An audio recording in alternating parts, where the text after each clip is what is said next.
So recently a friend of mine sent me this list of 10 pieces of advice for photographers written by the famous photographer Martin Parr. The information was put out there by a group called We Present by We Transfer. I have no idea what this company does. This was some sort of like ad campaign they put together. And frankly, I don't really care. They're giving free advice and I'll take it. But I'll put a link down below so you can go to the actual original post, which is just sort of a graphic of the information I'm about to give. So for those of you who don't know, Martin Parr is a pretty influential photographer. He's been a member of Magnum Photos since 1994, and that of course is like the world's premier photo agency. He's also published over 40 solo books and projects, and he's had a lot of them featured in various exhibitions. He's one of the more prolific photo book makers out there, and generally I think he's a pretty good photographer. So let's get down to it. Here's the first one. Look and learn from other photographers. Pretty simple, but I think it is something some people kind of overlook, or, I think in some cases you can put a little too much emphasis on it. But it never hurts to get out there and look and see what the greats have done, see what your contemporaries are doing, and get an idea of what's in vogue and, what kind of works and what doesn't work. Number 2, identify what makes you like their images. Again, pretty simple, but it is a little self-reflective, and I think some people just don't really do that much, but it's always good to look at images and break them down and see what you like about them. Same with like a movie or a book or something. You kind of have to know what you like. And I think once you know what you like, you can kind of improve what you make. 3, find a subject you feel strongly about. Again, I think this one's pretty obvious.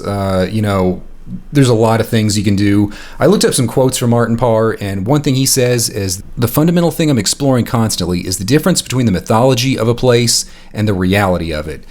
And I think if you look at his work and you're familiar with it, that holds very true. But again, I think it's one of those things where you kind of have to know what you like and what affects you and what feel like you can and would interact with and maybe take something away from or contribute something to. I think that's kind of the crux of what he's saying here. Number 4, select the images that you like and understand why they're interesting. Again, it kind of goes back to kind of number 2, but this time you're taking it and you're applying it to your own images, not somebody else's. And I think this is very important. You really got to look at your images. You got to scrutinize them. You got to review them. You got to whittle them down. Everybody goes out and takes, dozens, maybe hundreds of images in a day. And we all know not all of them are good. A lot of them are very repetitive, and you can very easily narrow it down to 1 or 2. And it's one of those things where I think everybody knows it, but people just don't practice it quite enough. And I think maybe that's part of it. You got to recognize this or realize it, and then you got to really practice it. Number 5, do more like that. Again, pretty obvious. Once you find something you like and you kind of understand and it has some effect on you, go with it. Just keep following with it. I think a lot of people will sum this up as being consistent, and it's one thing I kind of talk about. You gotta follow through with something. You can't just take one good photo and say, hey, that's great. You can't get one particular lens and take a couple of good photos with it and be like, yeah, that's great. Now I got to get a new one. You got to have some consistency in how you work and what type of mediums and materials you work with. And I think that really contributes to point 5 there.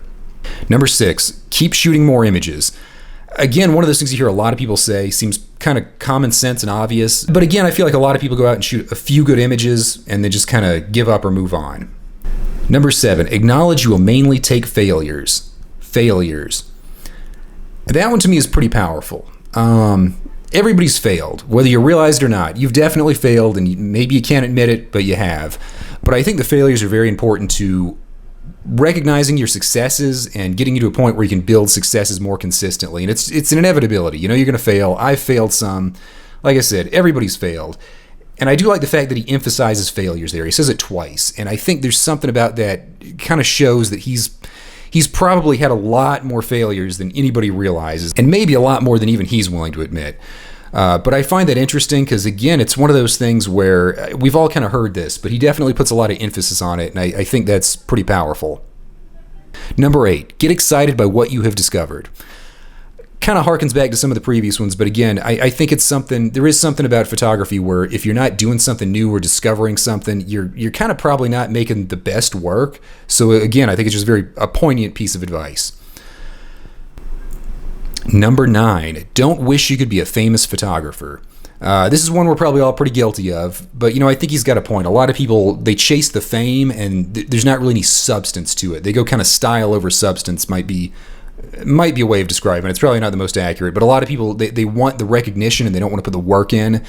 And I think he's probably seen a lot of that from a lot of the things I've read online. I've read entire articles about how he talks about, there's tons of mediocre photographers out there and how to rise above it and everything. But that's kind of the point he's trying to hammer home here. Number 10, if you do, you will fail. Wrong priorities. So he's obviously referring back to point 9 there, and he's saying if you want to focus on being famous, you're going to fail not only at photography, but probably at most things you do. I think the fame and recognition kind of comes from mastering the craft, especially in photography and most art forms. There's a lot to be said for advertising and connections and who you know and all that kind of stuff. But if you don't have something to work with, if you don't have some body of work, if you don't have some skills and some knowledge, you can't even get to that point. So I think he's really trying to hammer home that you have to actually do the work on some level, which again is something people don't always want to recognize or admit, but it's the reality of things. And that's all 10 pieces right there. In all fairness, you could probably boil them down to like 7. But I think it is kind of an interesting thought experiment to go over these 10 points and look at them and see how do these relate to me and my work and what I'm doing and where I'm going in life. And I think it's good to have kind of a reality check like that every once in a while. And I'm kind of glad we have somebody skilled like Martin Parr to put it out there and kind of challenge us to do that. So hopefully you can go over these 10 points and keep them in mind when you're looking at some of your work. I definitely will. I'm actually writing them down in a notebook and I'm going to carry them everywhere with me. So that's it for this video. Hope you enjoyed it. Hope you learned something. And hopefully you tune in again.